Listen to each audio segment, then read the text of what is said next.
In an unprecedented political shock, Keir Starmer and the Labour Party are facing a wave of fierce criticism following the leak of a plan to cut state pensions. Considered a serious blunder, this leak has not only caused public panic, but also threatens the financial future of millions of retirees in the UK. The big question is whether this is merely a mistake or part of a deliberate plan to push millions into hardship. Let's discuss this in today's video. Unexpectedly, a confidential document leak has shaken the political world and the retired community. Rumours suggest a major overhaul of the state pension system. Anonymous sources and pieced-together documents paint a grim picture. Over 12 million retirees may face pension cuts of up to 15%. For retirees like Mrs. Mary Thompson, a 68-year-old retired teacher from Manchester, this is more than just a policy issue. "We've contributed fully," she said, her voice trembling with both fear and determination. "This isn't just about numbers, it's about our lives." The backdrop of this policy shift is a global economic minefield. Inflation, an ageing population and financial challenges have created a perfect storm, placing the UK's social security foundations in a precarious position. Labour Party leader Keir Starmer is at the centre of this political storm, attempting to balance fiscal responsibility with the social contract. However, his silence on the leaked proposals has only fuelled scepticism. Is this a strategic pause to gauge public reaction, or the calm before the storm? What could drive such a controversial shift? Experts point to demographic changes and an unsustainable welfare model. But the ethical question remains: how does a society honour its elderly while confronting harsh economic realities? The coming weeks will be critical. Policies will be debated, documents scrutinised, and the nation's trust tested. This is not just about pensions, it's a battle for the soul of the social contract. As the UK stands on the brink of a transformative shift, one thing is certain: the public is watching, waiting, and demanding transparency. Will the promise to generations be upheld, or will it crumble? Time will tell. Rising inflation is rapidly eroding the value of pension funds, forcing the government to reassess the sustainability of the system. The issue is compounded by an ageing population. An increasing number of retirees coupled with a shrinking workforce is placing immense pressure on the social welfare system. Balancing fiscal responsibility with social commitments has become a perilous task. How can the national budget be maintained while ensuring retirees live with dignity? This is a complex challenge, and failure could result in catastrophic consequences. For retirees like Mary Thompson, a former teacher from Manchester, this threat is not just a policy issue, it's deeply personal. "We've contributed fully," she said with determination. "This isn't just about numbers, it's about our lives." Cuts to pensions would not only impact finances, it would mean sacrifices in quality of life, access to healthcare, and the dignity every retiree deserves. For millions, these changes could determine whether their old age is secure or becomes a daily struggle for survival.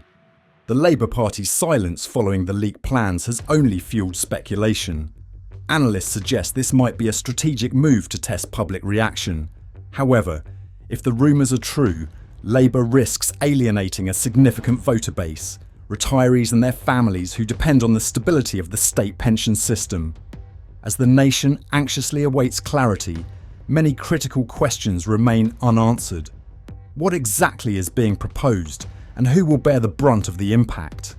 How will the government justify reducing benefits for millions? Could widespread protests or backlash force a government reconsideration?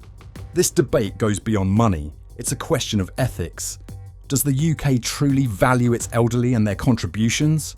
What legacy will society leave for future generations if the promise of a secure old age is broken? Transparency will be key in the coming weeks. The decisions made now will have decades-long consequences, shaping not just the financial security of millions, but also the trust between government and the people. As this story continues to unfold, staying informed and engaged in the discussion is essential. The future of the UK's pension system hangs by a fragile thread, with the eyes of the entire nation watching every move.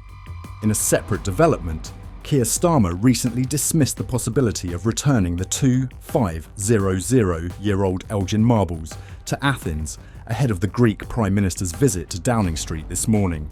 This comes despite reports suggesting that negotiations to restore the ancient sculptures to Greece are progressing well, with a potential deal on the horizon. Greece maintains that these artworks, currently displayed at the British Museum, were unlawfully removed from Athens during Ottoman rule in 1816. While the UK denies this claim, the sculptures have remained a political flashpoint for decades. The controversy peaked when Sunak cancelled a meeting with Mitsotakis last year after the Greek Prime Minister demanded the sculptures return. Mitsotakis has likened their removal to cutting the Mona Lisa in half. However, the UK government insists that the artefacts belong to the British Museum.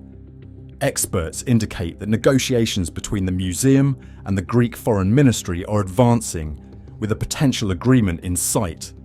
This may involve exchanging the sculptures for other Greek artworks. The British Museum confirmed ongoing and constructive discussions. Back in the House of Commons, Rupert Lowe recently confronted Rachel Reeves in a heated exchange. Lowe expressed frustration, arguing that the problem lies within the public sector rather than the private sector. He warned that her policies targeting British businesses would have dire consequences for the country. Watch the full debate below. Thank you, Mr. Speaker. Rather depressing listening this morning. I can't help this repetition of 22 billion black hole. We're dealing with very serious matters like people's employment. Ultimately, I hear the Chancellor talking about a central planning agenda. It's the public services that are the problem. They're wasting money. Please, can we please seriously consider this? Will she accept if the economy turns down next year, she's made a mess of it, which surely it will? Chancellor. The reason we are raising the £22 billion is because that is the black hole inheritance that this government are now having to address. We've published a line-by-line account of that £22 billion that the previous government left. We are now growing the economy through our National Wealth Fund, our planning reform, our pensions reform, as well as reforming our public services so that we can deliver for the people we came in here to represent. Switching to another news story, an unexploded bomb has been discovered along the Portsmouth coastline, prompting an immediate evacuation and the establishment of security cordons in the Southsea area. The discovery was made this morning by workers involved in the Southsea Coastal Defence Project, leading to a swift response from emergency services at the scene. Hampshire Police are currently stationed at Pier Road, with multiple cordons set up around Clarence Esplanade. The incident has forced the closure of several popular coastal attractions. Authorities have urged the public to avoid the area while bomb disposal efforts are underway. Emergency services remain on site, working to ensure the safety of the community in affected areas. Key locations, including the Blue Reef Aquarium, the D-Day Museum, Clarence Pier, and parts of Southsea Common, have been evacuated. Hampshire Police confirmed that no residential areas have been impacted by the evacuation order. Cordons remain in place around Clarence Esplanade, where coastal defence works were underway at the time the bomb was discovered. Residents and visitors are being directed away from these popular sites while bomb disposal experts carry out their task. A Hampshire Police spokesperson stated, "We are working closely with the bomb disposal team to safely remove the hazardous material. We urge the public to stay away from the area while the operation is ongoing." Police have also confirmed that updates will be provided when the cordons are lifted. Local businesses have taken to social media to inform visitors of the emergency situation. Meanwhile, the Princess of Wales joined Prince William at Kensington Palace on Tuesday to welcome the Emir of Qatar and his wife Sheikha Jawahar during their official visit to the United Kingdom. This marked Kate's first major public appearance since completing cancer treatment in September, signalling an important return to her royal duties. For the occasion, Kate donned a maroon coat dress by Sarah Burton for Alexander McQueen, paired with a matching hat from Sehar Millinery. The colour choice was a subtle nod to the Qatari flag.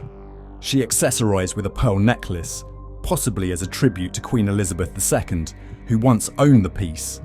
Kate's brown hair was styled elegantly, completing her polished look.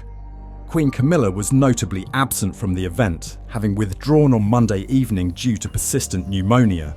The 77-year-old Queen has been advised by doctors to rest and recover after contracting the illness last month following her trip to Australia and Samoa. While Kate participated in daytime events, including a formal welcome ceremony at Horse Guards Parade, she did not attend the Buckingham Palace dinner.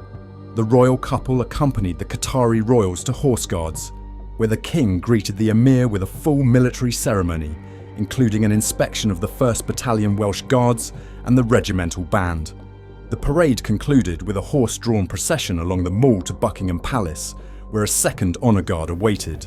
The Irish Guards band performed the national anthems of Qatar and the UK as the royal procession arrived at the palace. What are your thoughts on what we've discussed in today's video? Share your views in the comments section below. Don't forget to hit like and subscribe to the channel to stay updated on the latest news from across the UK. Thank you and have a great day.